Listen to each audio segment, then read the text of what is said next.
The 6th Annual Southeast Region Central Kentucky Mine Rescue Contest will be held on June 18th through June 20th at the Mason County Schools Athletic Annex in Maysville, Kentucky. For the past 6 years, the Mine Rescue Contest has been sponsored by Carmeuse Lime and Stone, which spends approximately $10,000 each year to host the competition.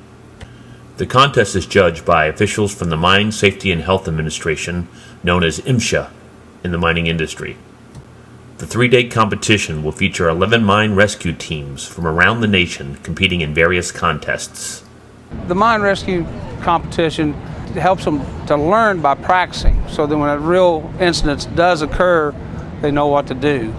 Instead of just reading it out of a book or learning it by that, it gives them some chance to simulate what a real disaster would be like.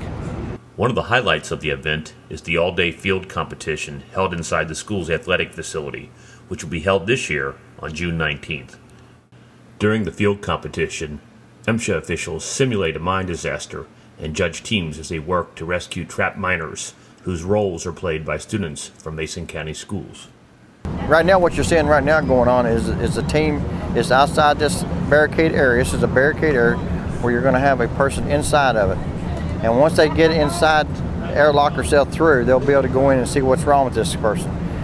They don't know the condition of the person until once they airlock themselves through. Once they do that, they'll be making primary and secondary assessments of the patient itself. The team will not make an attempt to go in there until they make sure they got good ventilation up through here and got airflow going up to here to this patient. If that's a true case in this scenario, then they'll be able to do it. And you'll notice the MSHA people actually got the signs down where they actually had the ventilation itself going in that direction. So that's a good thing. So these teams will have to actually use what they call a wing curtain and put it up there and where they go in before they go in and get the guy. Yeah. The curtain basically is the separation between you and the unexplored area that you may be entering for the team, because number one priority when they go in the mine is team safety.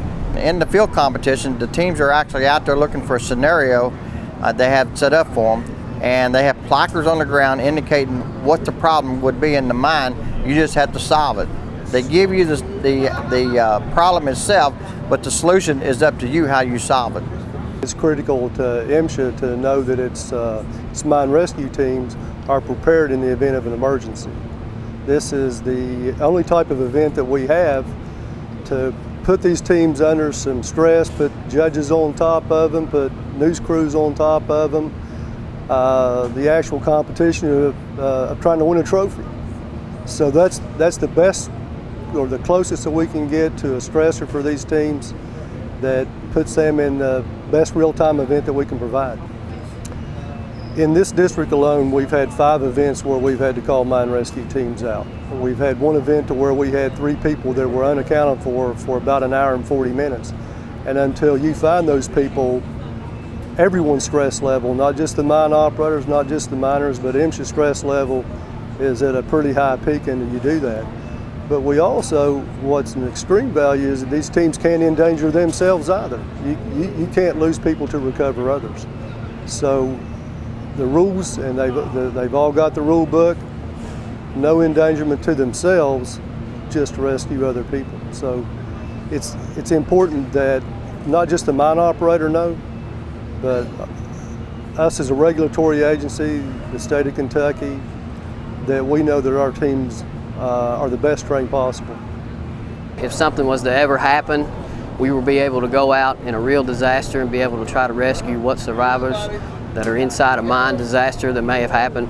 The competition is so important because what we need to do here is learn and completely realize how safety oriented we need to be. Team safety is number one, first priority, and then once again being able to go in and have mock disasters set up is a great examples for us, and to actually be able to go in and actually be able to do a hands-on instead of just learning it through books or in a class. We can be able to maybe one day, if something was a disaster, we would be able to have a physically fit and proper equipped team to go in and rescue those survivors. It's a fun event. You get a chance to meet a lot of people from around the country and kind of form some bonds and some friendships with other teams. And so, in the future, if God forbid there is a disaster, then you have people that and you can trust.